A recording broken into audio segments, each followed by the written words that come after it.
Hey, and welcome back to another Revit video. And in this one, we're going to look at making like a massing study, something like that. Maybe you've got a few different plots, parcels, and you want to deal with making some massing. But before we get into it, if at any point in this video you happen to learn something or just like the video, then please demolish the like button. It really helps me out quite a lot.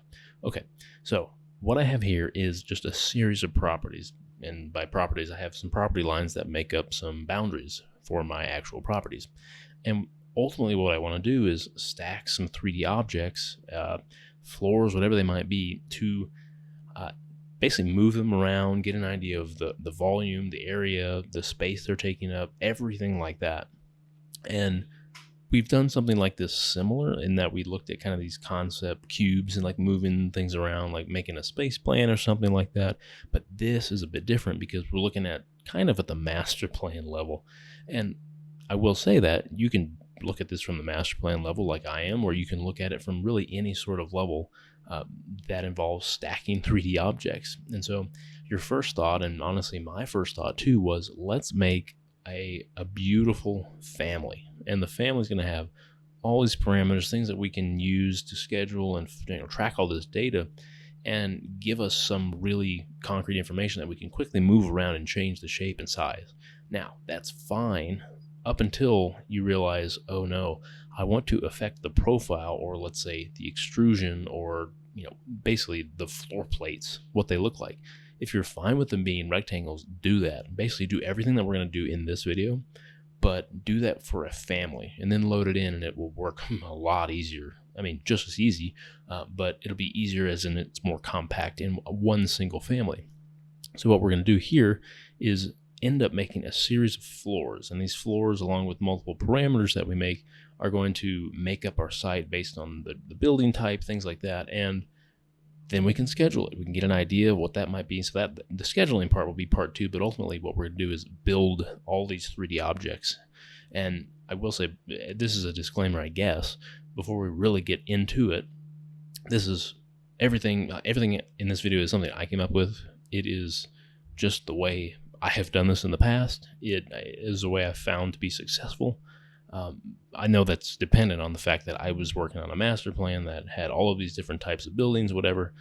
So take this with, the amount of salt that you feel that you need to for whatever you're going to apply it to. So, okay, based on that, where do we start? Well, like I said before, we're not going to make buildings out of families. So we're basically going to do all of this in a project. And that's totally fine. I'm perfectly happy doing that. But the result is from there that we have to do it in the project. So what does that mean? Well, we have to use massing, and this is actually not going to be a massing tutorial because I will not use massing. I don't like massing necessarily. It's fine. It has its applications. I don't think it's this one. It might be, it might not be, but regardless, the whole point is maybe at the end of the day, we want to make an aerial shot or some sort of master plan rendering. So we need everything in 3D. And while massing can easily, let's say, translate to 3D, we don't want to have to, work out all the masses and everything and then ultimately add our 3D objects. So all that to say, we're not going to use massing either because we don't want to deal with the changing of masses and then having to translate that again to 3D. We just want to work at 3D objects, only 3D objects. And like I said before, if we want to have full control over the profiles of these floors or whatever we're stacking, then what might it be? Well, in my mind, it's going to be a thickened floor or slab, or you could obviously do ceiling or roof, but it's a matter of kind of personal preference. And by that, it just makes sense to use floors. And so let's go ahead and do this. So what I'm going to do is just for one building, I'm going to make, something like a boundary. And this is not going to be any fancy looking building, but you'll notice it's not square in a sense that it has four sides that I can easily just make a family out of. Now, if you have one single profile and you know the profile and you want to make a family out of this profile, do that. Go, whatever. Do what we're going to do here, but in a family. And so look at this. I've got a floor. It's 12 inches, and then that's it. So I have this floor. And what do we do from there? Well, if I look at it in 3D, obviously, we really want to look at things kind of by level, and basically to determine the number of levels, this or that. And so how would we do this? So let's say we're going to work with an office and kind of adjacent garage, or whether it's integrated or not, it doesn't necessarily matter. But we can take that and say, okay, I know that my floor to floor for garage level 1 will be 11 feet for van access, and then from there it'll be 10 feet. And then with the office, because we're going to have that 11 foot and then 10 foot garage, first 2 levels, my first level for the office might be 21 feet, and then maybe it's 15 or whatever above that. And so with that knowledge, I can say, well, I want to actually just make floors that are literally that thick. And so let's do garage level 1. And like I said before, that is going to be a specific depth. In this case, it's going to take up the whole depth of this floor, and that's going to be that 11 feet. And the nice thing about this, again, is I can also come back and apply a material to just this type of floor. And wherever we see garage level 1, it would be a particular color or material. Okay, so we have this at 11 feet. I'm going to duplicate this again for garage, and I want to call this typical because I would have a typical garage that's only 10 feet as opposed to 11. I want to do the exact same thing to office. And this level 1 office would be, like I said before, 21 feet. And with that there, 21 feet, duplicate this again. This will be a typical level. And then this would be, let's say, 15. That works. Floor to floor, typical 15. Okay, so whoa, we have all this, and then clearly we can see here's our office, our typical office, and that's not even right yet. One thing I do want to do is come back to my site plan and draw lines, and just make sure that these lines are, they can be a different type if you ultimately want them to be, but I want to take these property lines that I have here just so we could see them in 3D. All right. So there they are. We can see that we have all this here. Now, the next thing about floors is that, we can see, let's say we want this to be like this office level 1. Well, obviously that's going to be 21 feet thick. Like this doesn't make sense. We want to actually associate it to the right level. Well, again, this is just how I've done it in the past, how I've found some success doing it, and I think it's really helpful. So we're going to forget these levels from the standpoint that, I don't want to make 10, 20, however many levels you have in all these massing buildings that you're going to make. I don't want to deal with that. And so how would we get around that? Well, we don't have one per every level. We just stack above that knowing that it's a certain height. And basically we find the height in the schedule later. So what would we do here? Well, level 2, I'm actually going to make, not level 2, but I'm going to associate it to the different types of level 1s that we have. Well, in this case, level 1 isn't really level 1, and I don't want it at level 1. In fact, I want level 1. I don't want it to be called level 1. I want it to be level garage. So what does that mean? And yeah, sure, let's rename that. It doesn't matter. I'm not making views necessarily. And then I'm going to call this one level dash office. So what is this doing? Well, this is saying, well, this is going to basically serve as level 2. And why would I have this be level 2? Well, because of the way floors are associated, I'm associating a floor to a specific level, and then it's going to extrude that distance below. So remember, we just made the office level 1 floor plate be 21 feet thick. And so I want this to be at 21 feet, basically 21 feet above 0, whatever that is. And so I just put this at 21, and the same with garage. That level 2 is technically at 11 feet. So I'm gonna put that at 11 feet. So what happens here is that if I come over here and I associate this office level 1 floor to level office, I have now placed the office on the ground. Now, obviously these lines are not associated correctly, so I'm going to go ahead and copy this down 11 feet, and this level will not be called level 3 because that would make no sense. I'm going to call this ground, like ground level. Okay, then I want to take all of these lines that I have here. Again, they're just basic lines, and I want to set their work plane to the ground, just because they're my property line. So look what we have here. We have our, quote, property lines on the ground. Obviously, makes sense. Then we have our office right here, which is serving as our level 1 associated to the level dash office. And at that point, I can then stack up from there. So I'm going to copy, Control C. I'm actually going to paste this in same place. I'm going to modify paste in same place, and now they're completely overlapping. But I want this now to be an office, but at the typical level. Cool. And so what do I do at this point? Well, I simply need to offset that 15 feet. That is typical. And so there we go. So then we have a second level of office. Great. And because I am lazy and I don't want to have to keep doing math, nor do I want to make levels to associate these two, I'll just come to a simple front view, copy this, and you can array this. You can do whatever you want to do. And you just simply copy this up. 15, 15, 15.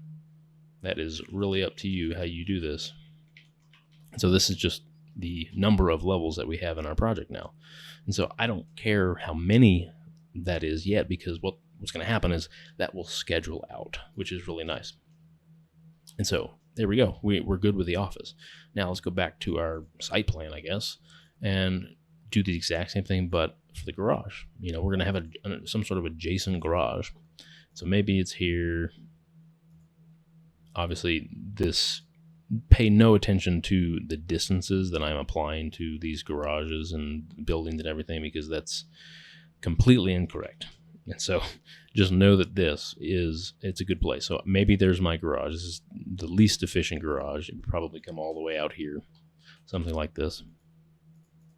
And so with that, I have my garage here, and it's possible that you're working with a podium garage, and so it would eat into the actual building. And if that were the case, you need to take that into account. Basically, you'd have less office, and you'd have levels of office on top of a garage, things like that. But it all schedules out the same, and you'll see that pretty soon. So with all of this done, now I have a garage floor plate, but I want to put this on the correct, not only level association, but I want to pick the right garage floor level, which is level 1. And then I want this to be associated to level dash garage. Okay. And then I can come over here to 3D and just take a look at it.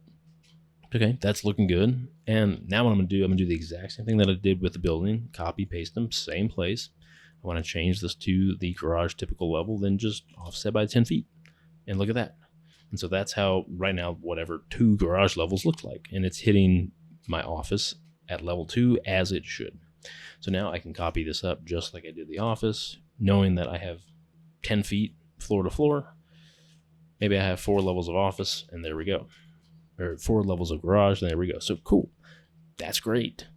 So now what I'm going to do is I'm going to actually make this exact same thing over here in the smaller plot, but I'm going to make that a podium where I have office below, or office above the garage. And whenever I have that done, we will come back and start to add parameters and get an idea of what we're going to ultimately do with this. Okay, and now we have a second building. Obviously, it's a podium. We've got a few levels of garage and then a few levels of office on top of that.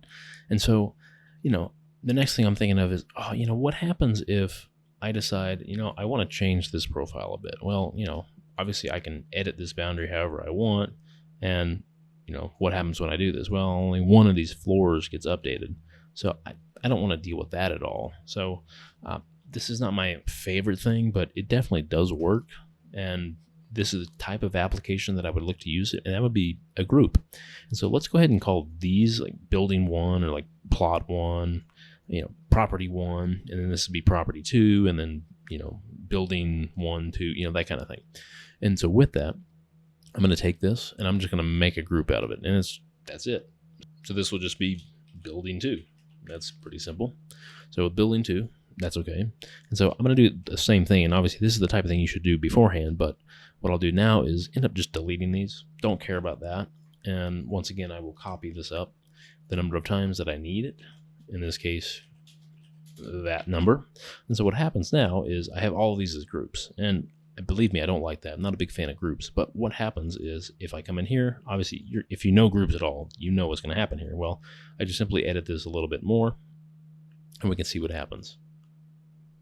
Finish that, and look, easy, done, simple. I undo everything and I'm back here. So really cool stuff. And so what I'm going to do now is do that same thing, but for all of these different sets here, whether it's this first office building or the garage. So I'll be right back and do that.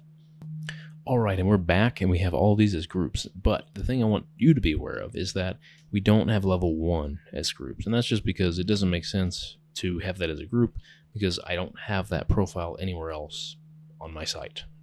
That's the case. If you're copying these around, like level 1 is the same profile somewhere else, obviously make a group of that. It makes perfect sense to do that. So, okay, so now, we're at the point where, yeah, we made these, but what's the point now? Well, we want to start adding some data, and not necessarily adding data, but just adding information that we can use to pull data from.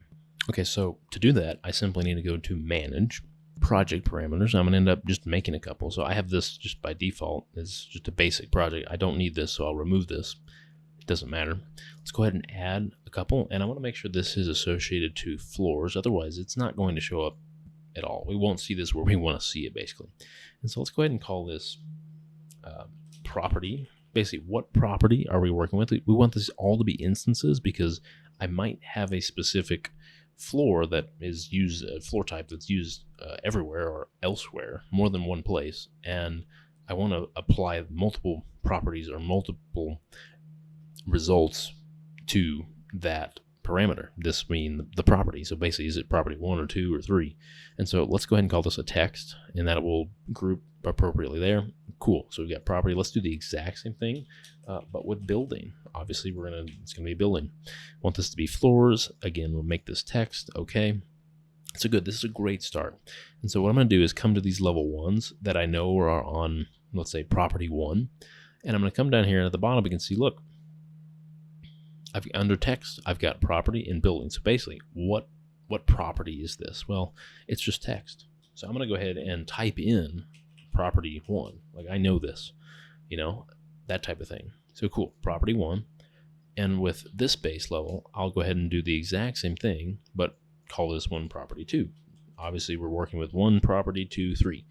And ultimately, we'll deal with property 3 later. And so that's fine. But we need to associate all these floors. All these floors need to be also associated to that.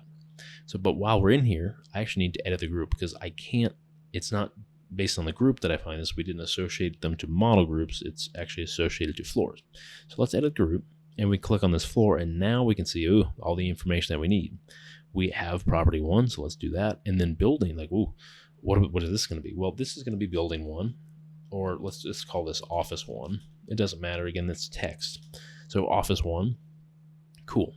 And so I know that. And so the point is that these are all groups. And so what happens now is if I come in here and I tab to this specific floor, I can see, all my information that I filled out in the group is there now carried over. Perfect. So I'm going to do the exact same thing here for this garage. And so this will be called, obviously it's within property 1, and then it's going to be garage 1. Not garage exclamation, garage 1. Cool. And then finally come over here to this one, and this will be a part of property 2, and then garage 2. Cool. Easy stuff. And then finally for the office here, property 2, office not 1 but 2. So why are we doing this? Well, ultimately we're going to be able to use all of these parameters and the information that we've applied to fill out a schedule, and then sort based on all of this to give us the data that we really want to see. So finally I'm going to come in here to the garage here, and this is going to be obviously garage 2, and then finally here garage 1. Just make sure you fill all of this out because we're going to start to filter and sort by all of these. And so if we don't do that, then we'll be basically missing out on information or 3D information. So where are we now? Well, we're at the point where we have a nice site model, or master plan, whatever it might be. You could have tons of different parcel properties with tons of different building types. Obviously we only have 2, but you could have retail, you could have a hotel, you could have anything like that spread throughout the site and just have it sort differently, which you'll see in the next video. Because at this point we're going to go to the next video and take all of this information and build the schedule that is associated to all of this data, and so we can start to see it. We'll even take in some of the like actual property area into account and see how much we're using based on all of the area here, which is really great. So with that said, I hope you learned something, and if you did, please demolish that like button. It really helps me out quite a lot, and I hope to see you in the next video where we end up taking all of this data and information and being able to see it in real time. The point being is that we can easily manipulate these profiles and see how it works out on the site to get really more of what we want. And because it's then scheduled, we can have it all live and update basically in real time. And the cool thing, basically the reason we did all of this is that I have it in 3D. It's really easy to take into a different program and then render it quite simply. And again, we have floor set up, and it's set up as floor, so I can add materials, do whatever I want. So you get the idea. I will see you in the next video where we look at scheduling this out. I hope you have a wonderful day. Thank you very much for watching.